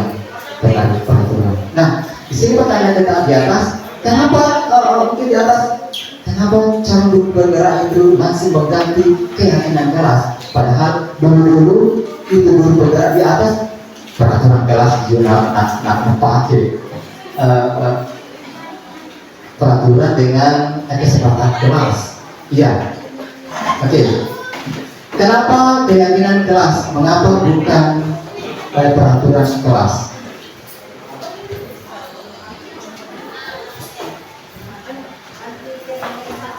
Ya, keyakinan kelas atau sekolah berupa pernyataan universal yang mudah diingat, dipahami, dan harus diterapkan dalam lingkungan sekolah. Ya, kalau masih peraturan sekolah itu masih panjang, kemudian kalau keyakinan di situ bisa muncul dari dalam hati atau intrinsik. Ya, artinya dia tidak diingatkan. Ya. Nah, kenapa peraturan sekolah dilanggar? Karena keyakinannya belum ada. Kalau keyakinannya sudah ada, tanpa kita tanpa kita peringati, dia akan tahu sendiri karena sudah yakin bahwa contoh, misalnya terlambat masuk kelas, kira-kira keyakinannya apa? Kira-kira Bapak Ibu keyakinannya kalau terlambat kelas misalnya apa yang keyakinannya supaya tidak terlambat? Kira-kira apa? Ada yang bisa? Keyakinannya supaya dia saya tidak terlambat. Artinya dari dalam dirinya bahwa saya tidak akan terlambat. Dan kapan saya terlambat?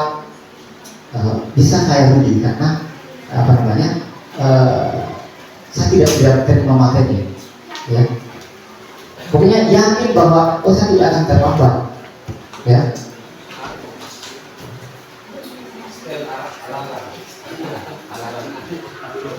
Bukan masalah dari dia sudah tertanam dalam dirinya bahwa saya tidak akan terlambat, ya.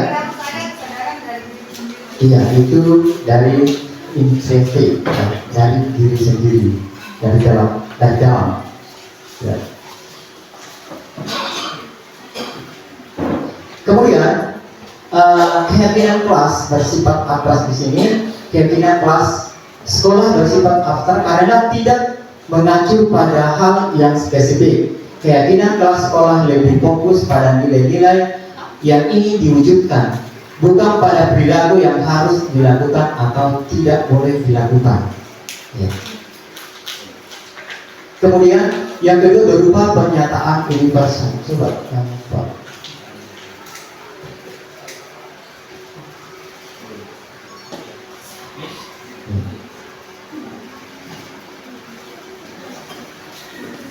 sini ya. Ya. Oh, ini alasannya ya. Tadi itu ada alasan kenapa keyakinan sekolah berupa pernyataan universal yang mudah diingat, dipahami, dan harus diterapkan dalam lingkungan sekolah. Yang pertama, keyakinan kelas lebih positif dan memotivasi. Keyakinan kelas berfokus pada nilai-nilai yang ingin diwujudkan, sedangkan peraturan kelas berfokus pada perilaku yang tidak diperbolehkan.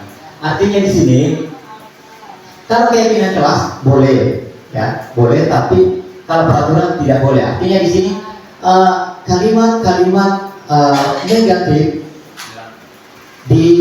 jadikan kalimat positif, ya.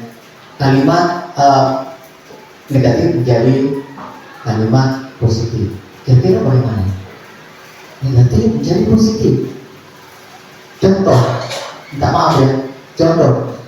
Contoh kecil, ya. Jangan buang sampah sembarangan. Kira-kira itu kan kalimat negatif ya.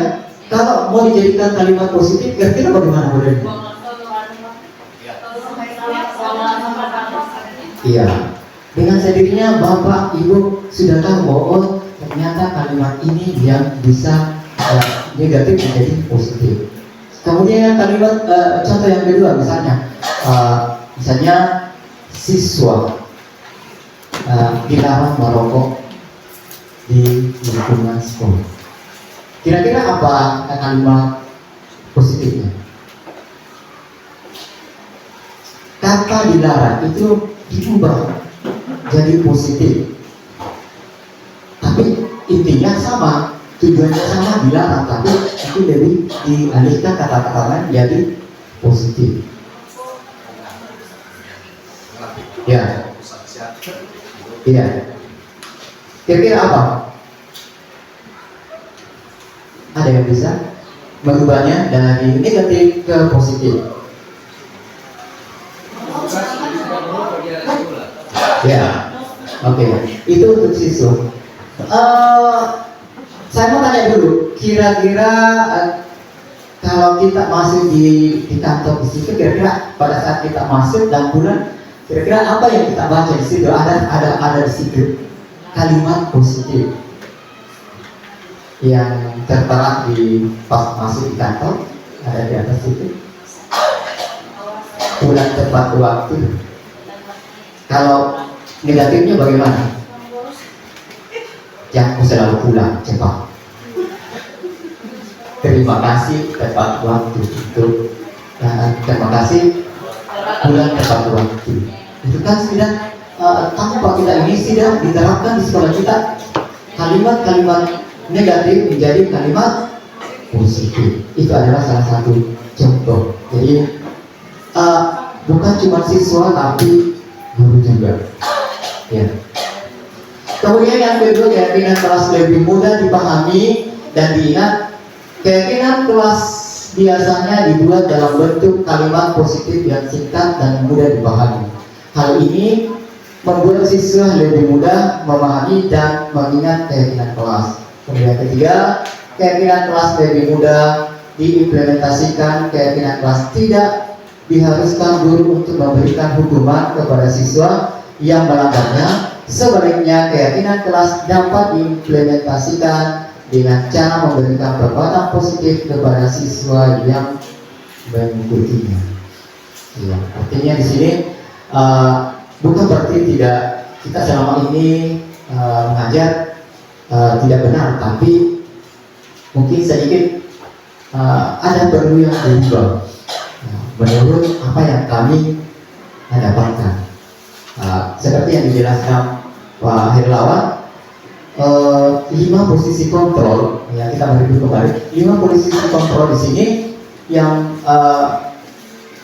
kita pada saat tadi melihat tayangan tadi, kita dengan sendirinya bahwa oh ternyata saya ada di sini, tapi tidak mau diungkapkan bahwa saya di situ. Ya saya juga seperti itu.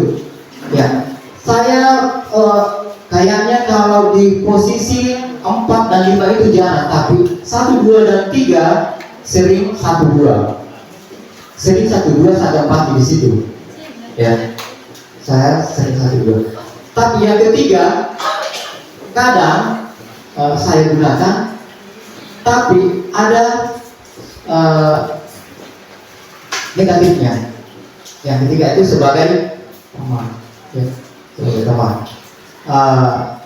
Negatifnya adalah pada saat anak tersebut dengan kita karakternya beda dengan karakter pada guru-guru yang lain. Ya. Karena kenapa? Sudah merasa bahwa guru tersebut dengan saya itu sudah akrab, sedangkan yang lain itu tidak. Itu adalah kelemahan dari posisi yang ketiga. Oke, lanjut Pak. Nah, di sini pembentukan keyakinan kelas, yaitu bersifat abstrak berupa pernyataan universal dibuat dalam pernyataan positif, sudah saya jelaskan tadi. Kemudian sedikit saja agar kalimatnya diingat. Jadi tidak usah panjang-panjang, yang keyakinan kelasnya itu cepat diingat, tapi kalimatnya yang positif. Artinya pada saat buat kesepakatan kelas dalam kelas misalnya tidak boleh keluar tanpa isi, ya. Jadi mungkin bisa diubah. Kira-kira apa nilai negatif dan positifnya pada saat kata-kata itu? Tidak boleh keluar pada saat proses pembelajaran. Ya, ya. Kemudian sesuai dengan kondisi kelas dan sekolah sehingga mudah untuk diterapkan. Jadi kita lihat juga kondisi sekolah, jangan juga bilang oh tidak boleh seperti ini, padahal kita tidak melihat kondisi sekolah. Baik, ya, lanjut. Ya, kita masuk di segitiga restitusi dalam penyelesaian. Nah, di sini adalah inti. Kalau kita pahami di sini, kalau kita betul-betul mau terapkan di sini, tidak ada lagi anak-anak yang dihukum. Ya, karena kenapa? Segitiga restitusi ini, disinilah tantangan kita bagi guru untuk menghadapi anak-anak. Karena kita itu anak nakal, pokoknya menciptakan. Bahkan saya juga dulu, kalau kasih hati minta jantung lagi, habis jantung harus selalu berganti. Iya. Ternyata pada saat kami mendapatkan materi ini, ternyata kami baru sadar bahwa ternyata pada saat kami sekolah itu banyak penyelesaian kepada anak yang tidak sesuai dengan prosedur. Ya, artinya kita sebagai guru di situ merasa egois. Kamu selalu boros, kamu selalu terlambat, kamu tidak mau ikut di pelajaran saya. Tanpa kita lihat bahwa apakah kita ini ada masalah atau bagaimana. Tanpa melakukan segitiga restitusi, ya, yang pertama itu adalah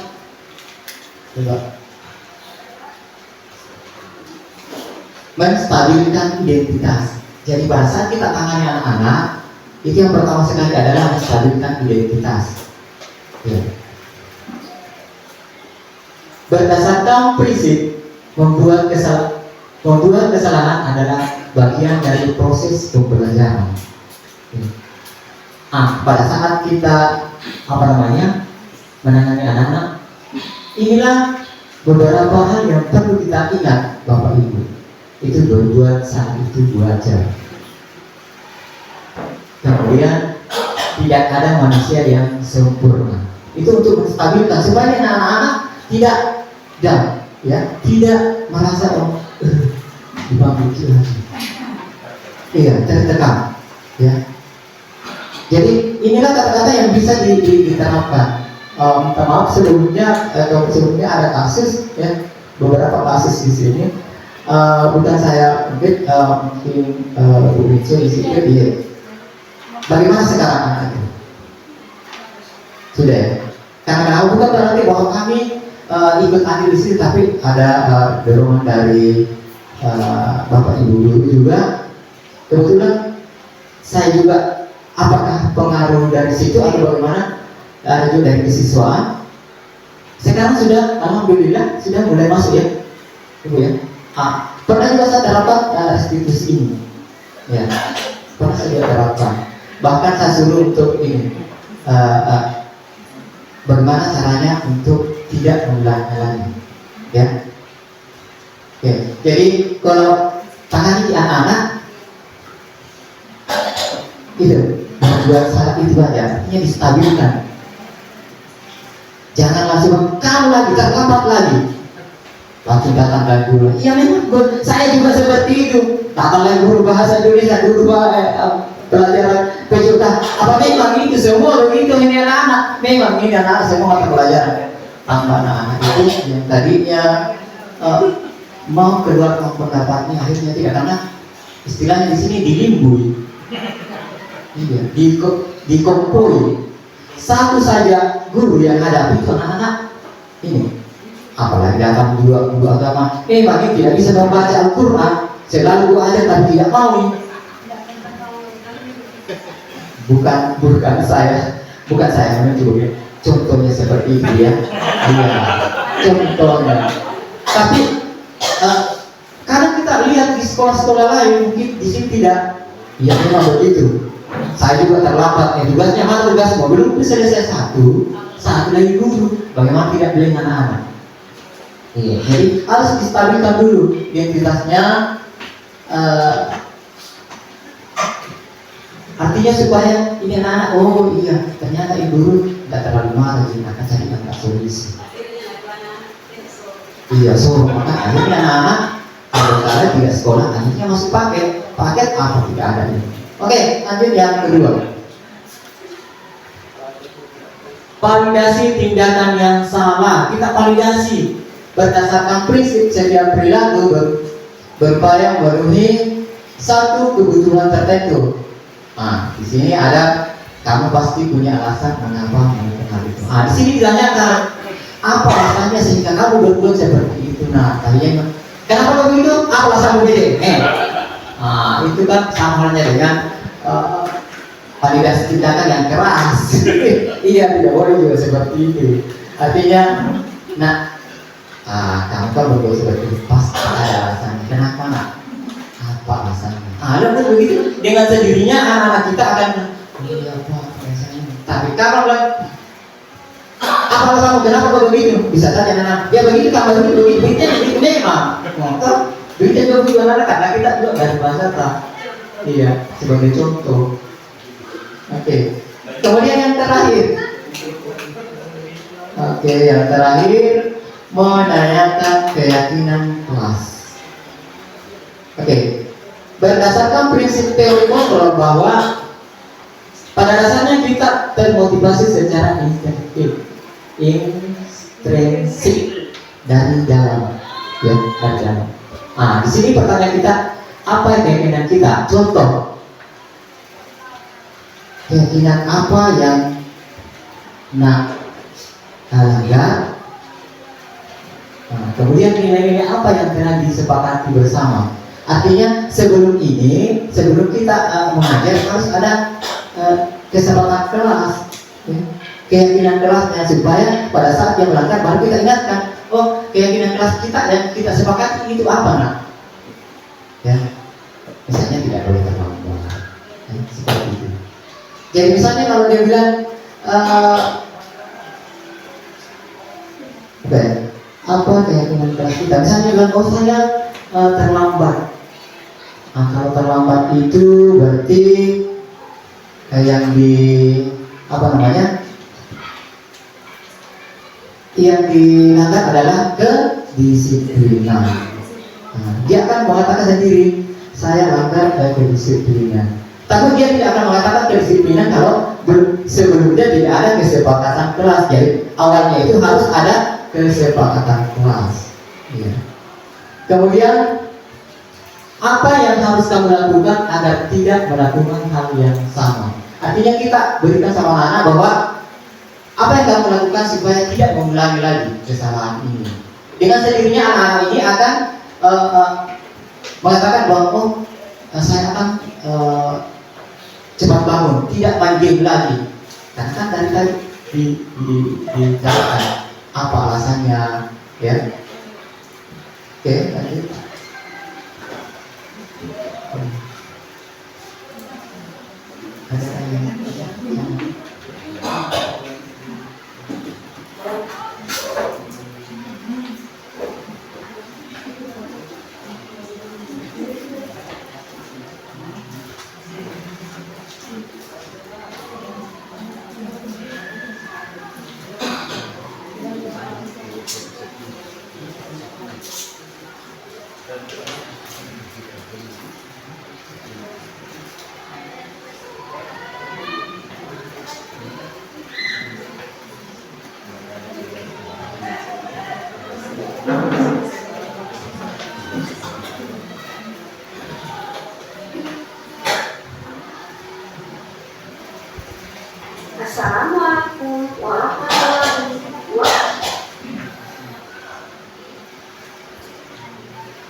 Nah, kita lihat dulu contoh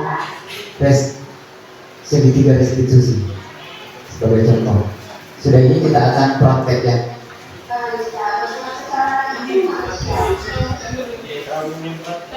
Ya, kita lihat dulu contoh segitiga restitusi satu-satu.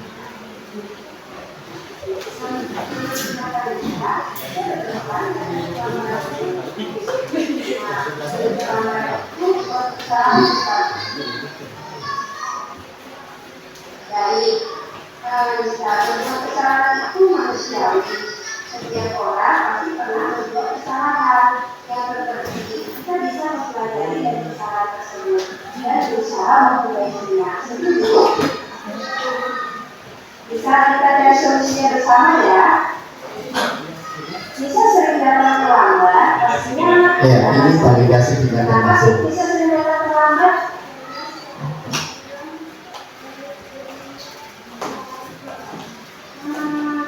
Jadi, kamu tahu nggak keyakinan kelas yang sudah kita sepakati? Ya, menanyakan keyakinan. Kalau terlambat datang ke sekolah sesuai tidak dengan keyakinan kelas yang sudah kita sepakati?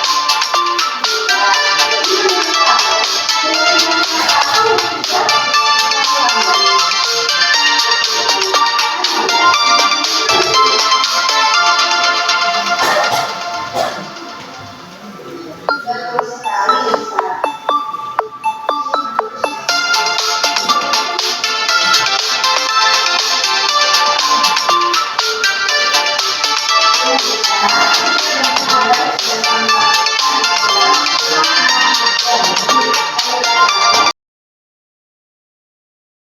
Baik, Lisa, kamu sudah menemukan solusinya dan ibu akan bekerjasama dan membantu kamu agar kamu tidak datang terlalu ke sekolah. Nah, sekarang hasilkan kembali ke kelas ya. Ya, jadi itu adalah contoh dalam bentuk video untuk menerapkan segitiga restitusi.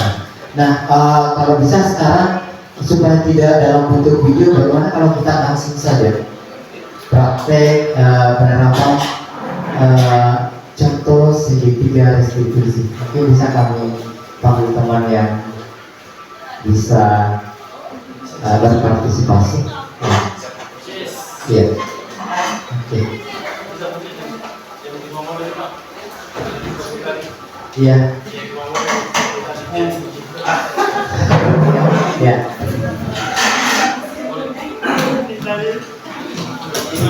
Ya.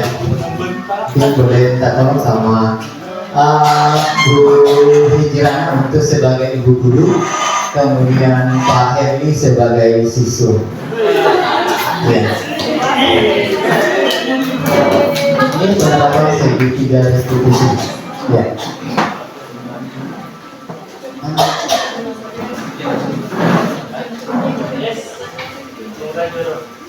Ya.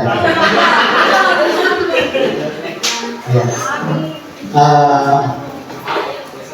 Bagaimana kalau kita contoh dari luar saja dulu, boleh? Oke, kita mulai diperhatikan supaya kita bisa tangani anak-anak tersebut.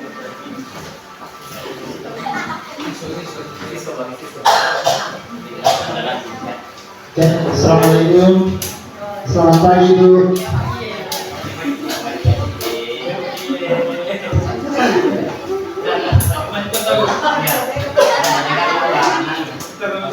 Oke, assalamualaikum, selamat pagi Bu. Ya, waalaikumsalam pagi. Masuk nak.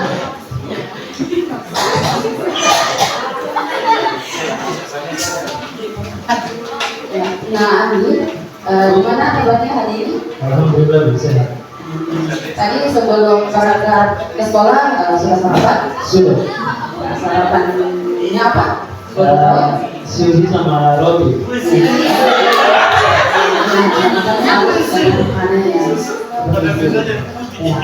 Jadi tahu tidak kenapa ibu panggil itu?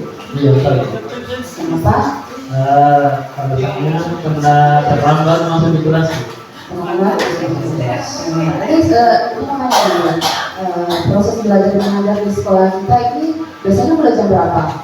Jam 7.30. Jam 7. Tadi Anda berangkat dari rumah? Jam 7.40. 7.40 berarti Andi terlambatnya 10 menit. 10 menit.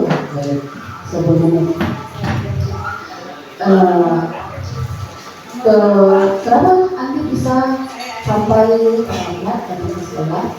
Lambat lampu selalu menjen. Selalu.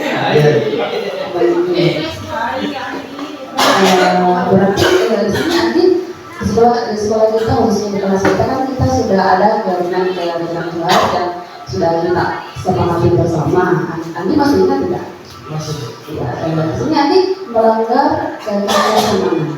Disiplin waktu. Tidak tepat waktu. Nanti Andi sadar betul bahwa Andi tidak disiplin waktu. Ya, Andi sini tidak apa-apa karena berbuat salah itu wajar. Melakukan kesalahan itu adalah sifat yang manusiawi karena manusia kan tempatnya dosa, tempatnya salah. Manusia tidak pernah luput dari dosa dan kesalahan. Ibu juga terus masih sekolah pernah juga melakukan hal yang sama, pun tidak datang terlambat ke sekolah. Tapi di sini ibu tidak mau menyalahkan siapa yang salah, siapa yang benar. Di sini ibu mau cari tahu solusi apa yang seharusnya bisa kita lakukan agar ini tidak terlambat lagi ke sekolah, hal ini tidak terulang lagi. Kira-kira ada tidak solusi menurut Anda bisa terapkan? Ada. Pertama itu datang tepat waktu, belajar sesuai jadwal, tidak terlalu main game, dan datang di sekolah lihat jadwal masih sesuai dengan jadwal apa yang sudah dijadwalkan Bapak Ibu. Kapan solusi ini kita mau terapkan? Mulai sekarang dan seterusnya. Ini dan seterusnya berarti hari ini besok dan seterusnya ini tidak akan melanggar ketentuan kelas lagi ya. Ya, solusinya tadi mengurangi begadang, gamenya dikurangi, tidur lebih awal ya, karena game boleh, tapi sewajarnya. Kalau sudah masuk larut malam ya harus tidur karena bagaimanapun juga begadang itu kan tidak baik. Tapi pernah dengar lagunya bagaimana? Yang begadang? Iya, karena tidak baik buat kesehatan. Yang pertama sekali kalau tidak baik buat kesehatan. Yang kedua juga kalau di sekolah dalam keadaan mengantuk tentunya pasti kita tidak bisa fokus menerima pelajaran yang diberikan. Karena kita pasti terjadi menguap, akhirnya tidak fokus, pelajaran yang diberikan itu tidak bisa diterima dengan baik. Ya, jadi sekarang solusinya diterapkan supaya hari ini tidak terulang lagi. Tetap semangat ya, ya. Oke, sekian. Kembali kalau bisa kembali ke sini.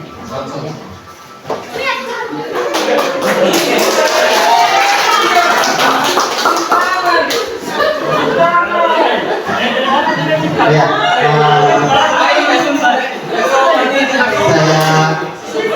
saya ucapkan terima kasih banyak kepada Bapak Ibu yang bersedia menjadi contoh pendidikan institusi yang sebenarnya bukan dalam bentuk video. Jadi contoh-contoh itulah yang bisa kita terapkan di sekolah.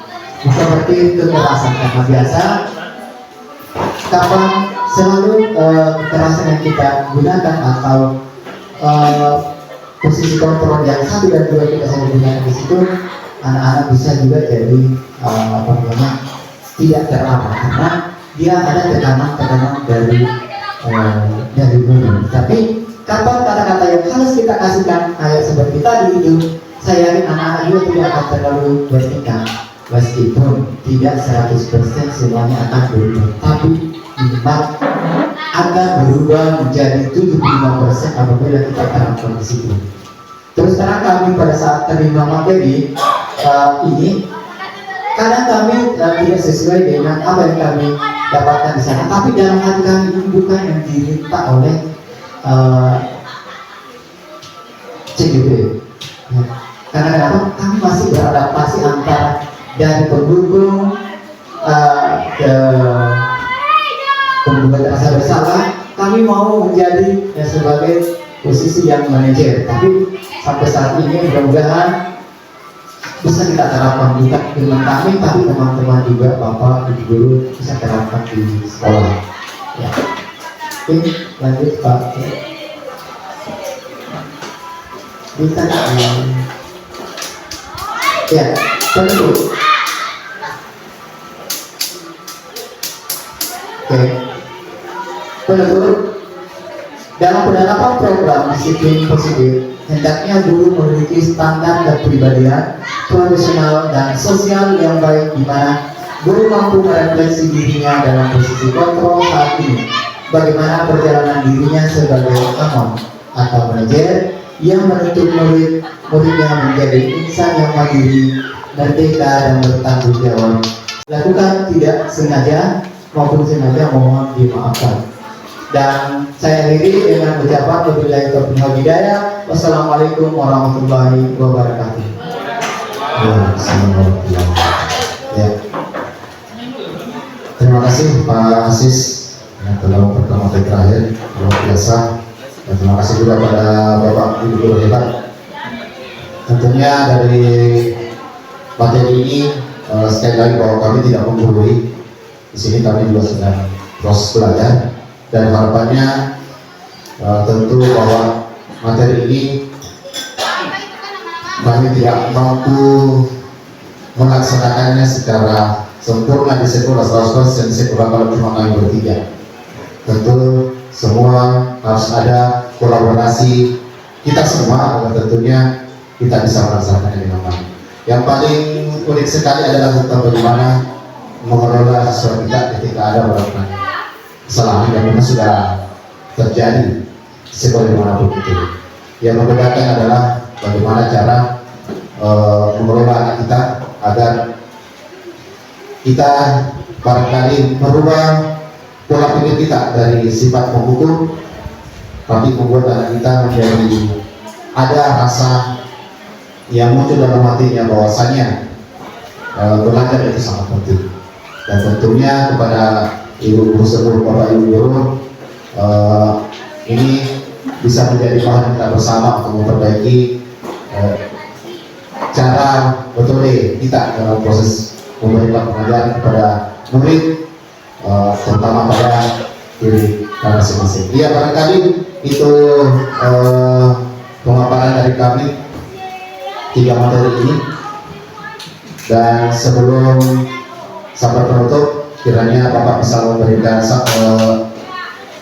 arahan kepada kami semua sekaligus menutup kegiatan pada kesempatan kali ini. Bapak, silakan. Terima kasih atas waktunya para bapak-bapak CGP yang hebat. Kami sangat berharap bahwa apa yang menjadi pemaparan ketiga bapak-bapak CGP kita dalam kita semua bisa diaplikasikan di sekolah kita. Tentunya dengan apa? Semangat bersama, semangat bergotong royong dan semangat bertanggung jawab bersama terhadap apa yang ada di sekolah kita. Jangan ada kata bahwa apa-apa itu disangka guru penggerak. Ada kasus guru penggerak yang tangani karena mereka sudah mendapat ilmunya. Enggak. Artinya apa? Bahwa segala sesuatu yang terjadi di sekolah kita adalah tanggung jawab kita bersama. Dan yang paling kita syukuri bahwa di sekolah kita sudah ada 3 orang guru CGP. Insyaallah mudah-mudahan yang akan selanjutnya ada lagi guru teman-teman bapak ibu guru yang masuk ke dalam dan ini mendaftar di calon guru penggerak yang terdapat. Kemudian apa yang menjadi dari awal pada sampai terakhir ada beberapa yang kita simak bersama, tentunya budaya-budaya positif tentang bagaimana kita memperlakukan seorang anak, bagaimana kita menumbuhkan rasa tanggung jawab anak, dan bagaimana menciptakan kesepakatan yang bersumber dari anak itu sendiri, yang nantinya menjadi sebuah keyakinan dalam kelas kita. Itu yang perlu kita kelola, mudah-mudahan bisa kita terapkan bersama di sekolah kita. Dan pada hari ini kami ucapkan banyak terima kasih kepada bapak-bapak calon guru penggerak. Mudah-mudahan sekali lagi sukses sampai pada mencapai gelar sebagai guru penggerak nantinya di bulan April. Jadi masih panjang perjalanannya, belum setengah. Di keterlibatan Bapak Ibu guru yang kami hormati, mungkin masih akan ada beberapa kali ke depan. Insya Allah kita akan tetap bersama dalam kegiatan Bapak-bapak guru CGP yang terbaik. Akhirnya pada hari ini 26 Oktober tepat pukul 12 menit, kegiatan diseminasi budaya positif di sekolah untuk CGP kita angkatan 9 dan seperti Kena Paluku nyatakan ditutup dengan resmi. Assalamualaikum warahmatullahi wabarakatuh.